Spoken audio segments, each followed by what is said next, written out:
जिंदाबाद जिंदाबाद।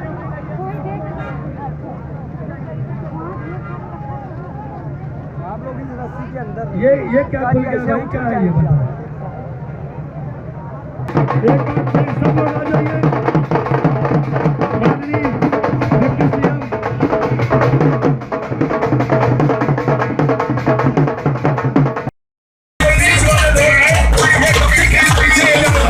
देश के सबसे लोकप्रिय शिक्षा मंत्री श्री मनीष सिसोदिया जी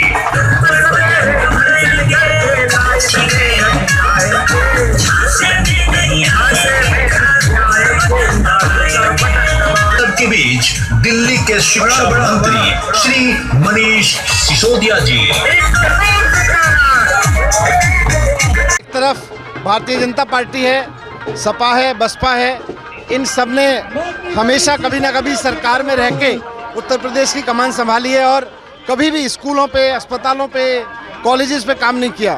बिजली हमेशा महंगी की, रोजगार पे कोई काम नहीं किया। आज आम आदमी पार्टी लोगों के पास एक विकल्प के रूप में है और बहुत मेहनत से दिल्ली में जिस तरह से काम करके दिखाया है, वैसे ही अगर सरकार बनाने का मौका मिलता है तो उत्तर प्रदेश में भी करके दिखाएंगे। अच्छा, कटास का जो है एक दूसरे पर इसमें कटास की राजनीति हो रही है, दंगेश और लंकेश की। दंगेश और लंकेश की जो राजनीति हो रही है, इसमें आप क्या कहेंगे? इसमें स्कूल वाला जीतेगा और अगर स्कूल बनाने वाले जीतेंगे तो जनता का फायदा होगा, कॉलेज बनाने वाले जीतेंगे तो जनता का फायदा होगा। लगातार तो हर एक पार्टी एक दूसरे के ऊपर कटाक्ष कर रही है, अपेक्ष लगा रही है, तो इस तरह के अपेक्षों में किस तरीके से आप चुनाव करेंगे? इन सबके बीच में लोगों ने काम करके दिखाया होता ना तो मजा आता। अगर उत्तर प्रदेश के लोगों के लिए जैसे प्राइवेट स्कूल हैं वैसे ही सरकारी स्कूल भी हो गए होते, कॉलेज हो गए होते, सरकारी अस्पताल हो गए होते, लोगों की नौकरियां लगी होती, गंगा में इस तरह से तैरती हुई लाशें नहीं मिलती कोरोना के बीच में, तो शायद ये जो बयानबाजी है, ये जो तीरंदाजी है, इसका कुछ फायदा मिलता। उत्तर प्रदेश सरकार ने जिस तरीके से अपेक्ष लगा रही है और अपनी जीत को सुनिश्चित बता रही है, उस तरीके से क्या लगता है कि जो अभी तक की जो 4 चरणों में चुनाव, आज चौथा चरण भी है, इन चुनावों में आम आदमी पार्टी का स्टैंड क्या होगा और किस तरीके से? आम आदमी पार्टी का स्टैंड क्लियर है कि अगर हमें मौका मिलता है उत्तर प्रदेश में 5 साल के अंदर इतने बढ़िया स्कूल, इतने बढ़िया कॉलेज बना के खड़े कर देंगे जैसे 75 साल में नहीं बने। धन्यवाद सर। जिंदाबाद जिंदाबाद।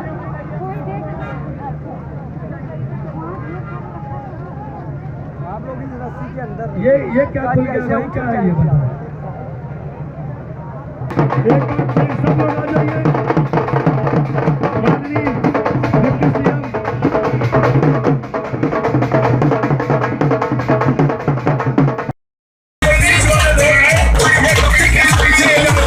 देश के सबसे लोकप्रिय शिक्षा मंत्री श्री मनीष सिसोदिया जी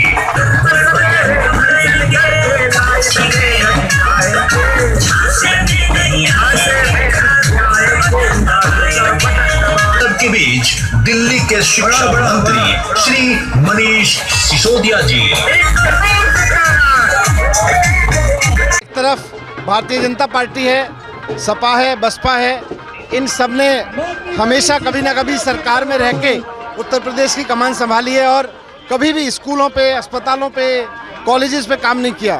बिजली हमेशा महंगी की, रोजगार पे कोई काम नहीं किया। आज आम आदमी पार्टी लोगों के पास एक विकल्प के रूप में है और बहुत मेहनत से दिल्ली में जिस तरह से काम करके दिखाया है, वैसे ही अगर सरकार बनाने का मौका मिलता है तो उत्तर प्रदेश में भी करके दिखाएंगे। अच्छा, कटास का जो है एक दूसरे पर इसमें कटास की राजनीति हो रही है, दंगेश और लंकेश की।